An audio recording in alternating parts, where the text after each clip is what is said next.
Hello friends, welcome to our YouTube channel Asan Ra for you. ओम नमो भगवते वासुदेवाय नमः। नमस्कार दोस्तों, आज हम बात करेंगे इस साल वट सावित्री व्रत कब है, पूजा का सुमुहूर्त, पूजा सामग्री, अमावस्या तिथि कब से कब तक रहेगी और साथ ही जानेंगे इसकी पूजा विधि के बारे में, इसलिए वीडियो के साथ अंत तक बने रहें। दोस्तों, हिंदू धर्म में प्रत्येक व्रत त्योहार का अपना विशेष महत्व होता है। साल में आने वाले ऐसे ही व्रत त्योहारों में से एक है वट सावित्री का व्रत। वट सावित्री व्रत हर साल ज्येष्ठ मास के कृष्ण पक्ष की अमावस्या तिथि को रखा जाता है। यह दिन सभी सुहागन महिलाओं के लिए खास महत्व रखता है। इस दिन सावित्री सत्यवान का पूजन होता है। दोस्तों, सुहागिन महिलाएं 16 श्रृंगार कर अपने पति की लंबी उम्र की कामना से यह व्रत रखती हैं और बरगद के वृक्ष की पूजा करती हैं। तो आइए जानते हैं इस साल वट सावित्री व्रत कब है, पूजा का शुभ मुहूर्त, पूजा सामग्री, अमावस्या तिथि कब से कब तक रहेगी और इसकी पूजा विधि क्या है। आइए सबसे पहले जान लेते हैं वट सावित्री व्रत शुभ मुहूर्त 2023 के बारे में। दोस्तों, साल 2023 में वट सावित्री व्रत 19 मई 2023 दिन शुक्रवार को रखा जाएगा।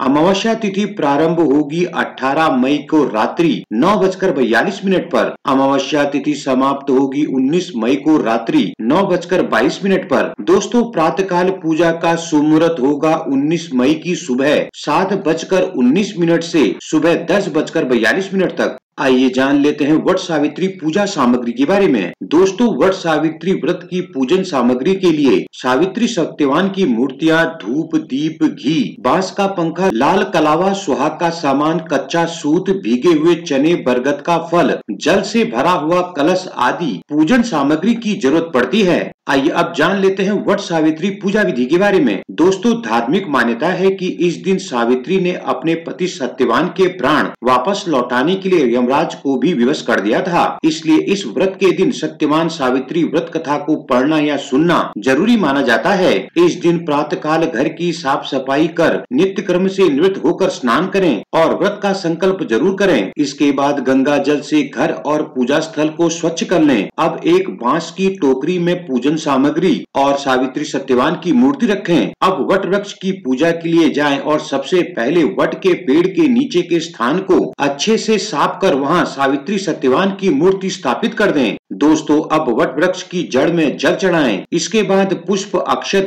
फूल, भीगा हुआ चना, गुड़ और मिठाई अर्पित करें। अब वट वृक्ष के तने के चारों ओर कच्चा धागा लपेटकर 3, 7 या 11 परिक्रमा करें। दोस्तों, वट यानी वट वृक्ष के पत्तों की माला पहनकर वट सावित्री व्रत की कथा सुने या पढ़ें। अब चने का बायना निकालकर उस पर भेंट स्वरूप दक्षिणा रखकर अपनी सास को दें और पैर छूकर उनका आशीष प्राप्त करें। पूजा के बाद व्रत का पारण कर ब्राह्मण को वस्त्र तथा फल आदि वस्तुएं दान करें। ध्यान रखें कि इस व्रत में सावित्री सत्यवान की पुण्य कथा का श्रवण करना न भूलें। आइए अब जान लेते हैं वट सावित्री के दिन सुहागन महिलाओं को क्या करना चाहिए। दोस्तों, माना जाता है कि वट सावित्री व्रत के दिन सुहागन महिलाओं को लाल, पीले, हरे रंग के वस्त्र धारण कर 16 श्रृंगार करना चाहिए। सुहागन महिलाओं को वट सावित्री व्रत की पूजा के दौरान नीली, काले रंग की चूड़ियां या फिर बिंदी लगाने से बचना चाहिए। वट सावित्री व्रत की पूजा के दौरान घी या तेल का दीपक जलाकर इसे सही दिशा में रखना बेहद जरूरी है। अगर आप घी का दीपक जला रही हैं, तो इसे पूजा स्थल में हमेशा दाएं ओर रखें और तेल का दीपक जला रही हैं, तो बाएं ओर रखना चाहिए। दोस्तों, पूजा सामग्री को हमेशा बाईं ओर रखना चाहिए। इससे शुभ फलों की प्राप्ति होती है। जय श्री हरि।